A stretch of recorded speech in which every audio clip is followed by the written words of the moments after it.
खुदावंद में आप सबकी सलामती हो मेरे अजीज़ों। और आज फिर हम आपके साथ खुदावंद के ज़िंदा पाक कलाम के साथ हैं। तो मैं एक गुजारिश करूंगा कि प्लीज़ चैनल को सब्सक्राइब कीजिएगा, लाइक कीजिएगा, शेयर कीजिएगा, क्योंकि जब आप चैनल को लाइक शेयर कमेंट करवाते हैं या आप करते हैं तो आप हमारे साथ मिलकर जो है अंजील की मुनादी का हिस्सा बन जाते हैं। सो प्लीज़ अपनी फैमिलीज फ्रेंड्स को कहें कि उस चैनल को सब्सक्राइब करें, ताकि इससे आने वाली इनकम से हम वो जो काम जो आप नीचे स्क्रॉल बार पर पढ़ रहे हैं वो करें और खुदावंद के नाम को इज्जत व जलाल दें कर दे। मैं pastor Rafaqat, church with Jesus love Youhanabad, collaboration with Jesus to the world ministry.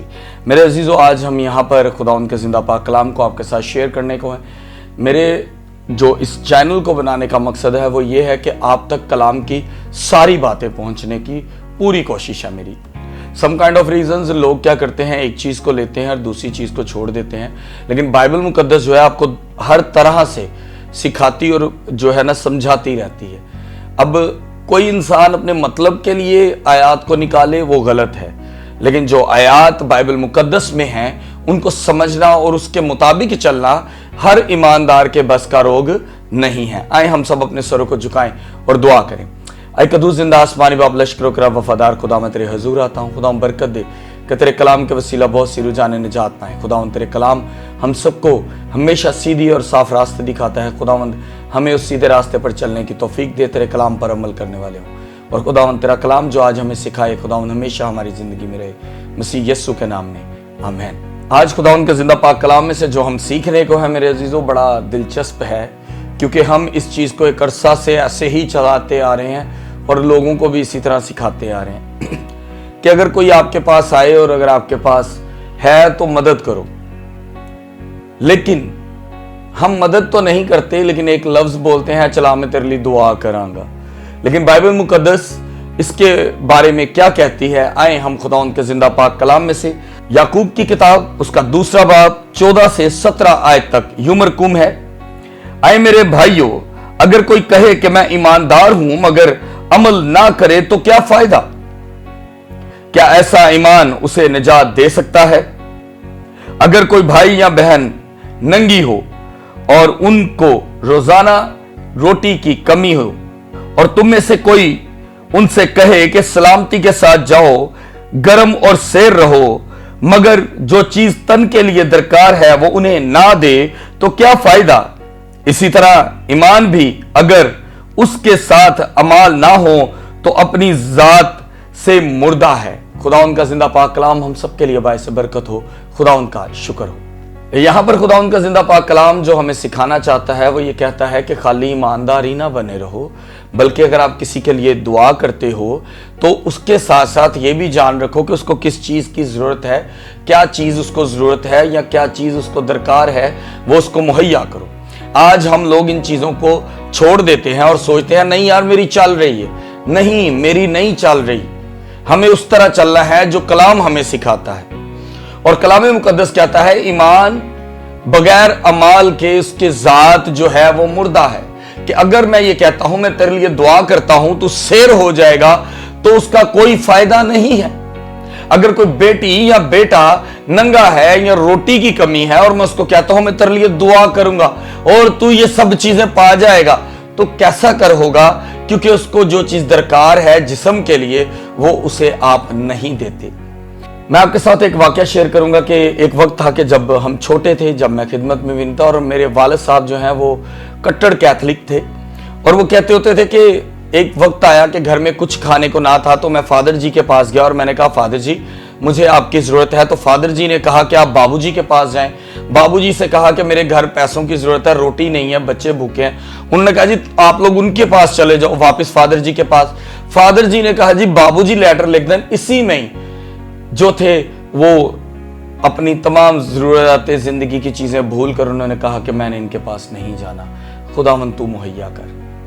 तो क्या हुआ कि खुदा ने इन चीजों को मेरे बाप को किसी और के वसीले से मुहैया किया, लेकिन उन खुदा के खादमीन ने सिर्फ और सिर्फ उनके चक्कर लगवाए जो बाइबल में नहीं है।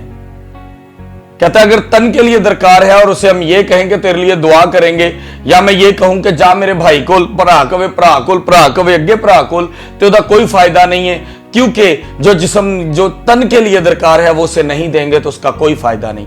मैं अगर ये कहता हूं कि तेरे हालात बड़े खराब हैं, यार तू फलां खादम के पास जा और तेरे हालात अच्छे होंगे, तो उस खादम ने अगर उसको राशन नहीं लेके दिया और उसके लिए दुआ करता है, तो वो मेरे ख्याल से उसको तो रोटी की जरूरत है, उसको जरूरत नहीं है कि वो जो है वो क्या कहा जाए कि वो उसके लिए दुआ की जाए, क्योंकि वो उस खादम तक पहुंचने के लिए हजारों दफा दुआ करके गया है अपने घर में कि खुदावंद इस खादम दे दिल च बरकत पा, क्या खादम मैनू दे दवे, खुदावंद इस खादम दे दिल च फजल कर, क्या खादम जेड़ा है ए मेरे लिए कुछ कर सके, ए खादम मैनू अच्छी रोटी लिए पैसे दे सके, और वो भी उसके लिए दुआ कर देता है। आज हम लोग इस चीज को थोड़ा सा कम करें। दुआ करना बुरी बात नहीं है, बाइबल मुकद्दस में जगह जगह लिखा है कि आप दुआ करो तो वो तेरी रोटी पर बरकत देगा, लेकिन अगर कोई आपके पास जरूरतमंद आता है तो अगर आप काबिल हो तो उसकी मदद करो, नहीं तो ना करो। इसी तरह एक और वाकया है, मेरे जो उस्ताद हैं ब्रदर हिस्कियल, जब मैं खिदमत में नहीं था, ये तब की बात कि मेरा ऑपरेट हुआ और मेरे घर पर कुछ भी नहीं था और मैं बड़ा डिस्टर्ब था, और एक दिन मुझे वो मिले और मैंने उनसे कहा कि भाई अगर आप खुदा के खादम है तो मैं आज तक कोई इंदा खादम नहीं वेख्या मेरे घर ते खान ली कुछ नहीं, तो कभी किसी खादम ने यह नहीं किया असि हदीए डालने सारा कुछ, कभी किसी खादम ने नहीं सोचा कि वो मेरी भी मदद करे। तो उन्होंने मुझसे कहा कि अच्छा मैं जरूर तेरी तरफ चक्कर लगाऊंगा। मेरे जो उस्ताद ब्रदर हिस्कियल, वो क्या किया, उन्होंने चंद अरसा के बाद मेरे घर आए, कुछ खाने वगैरह का मेरे लिए राशन का सामान लाए। उन्होंने बड़े प्यार से मुझसे कहा कि ये राशन का सामान है तेरे लिए, लेकिन अब मैं तेरे से एक बात करना शेयर चाहूंगा, क्योंकि अगर मैं उस दिन शेयर करता तो तेरे लिए वो कोई फायदेमंद बात ना होती। मैं आज तेरे साथ शेयर करूंगा।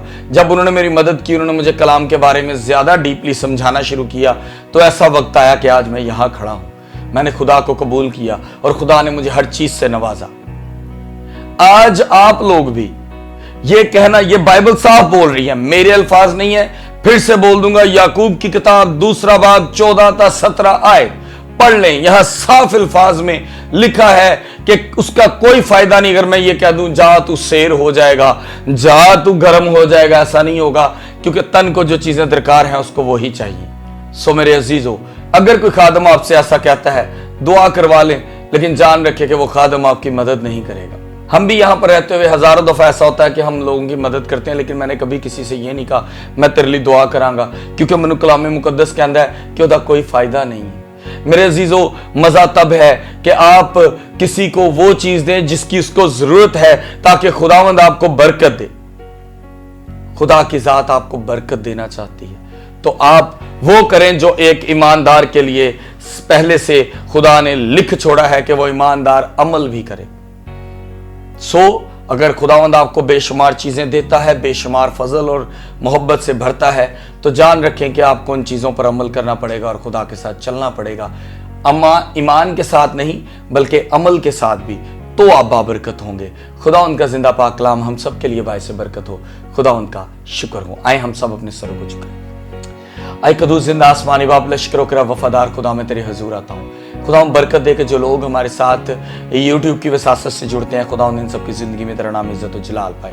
खुदा उन जो लोग चैनल की सपोर्ट करते हैं, खुदा उन चैनल को सब्सक्राइब करते हैं या करवाते हैं, उन पर भी तेरा फजल रहे, क्योंकि खुदा उन तेरे इंजील को फैलाने में हमारे साथ हैं। खुदा उन बरकत दे कि ये सब तेरे फजल में, तेरे जलाल में बढ़ते जाएं, मसीह यस्सु के नाम में, आमीन। एक दफा फिर से बोलूंगा मेरे अजीजों, प्लीज चैनल को आगे शेयर किया करें, सब्सक्राइब करवाएं, ताकि इससे आने वाली जो इनकम है उससे जो हमारा नेक इरादा है उसको पूरा करने में आप भी हमारे साथ शरीक हो सकें। खुदा उनमें आप सबकी सलामती हो। खुदा आप सबको बरकत दे। आमीन।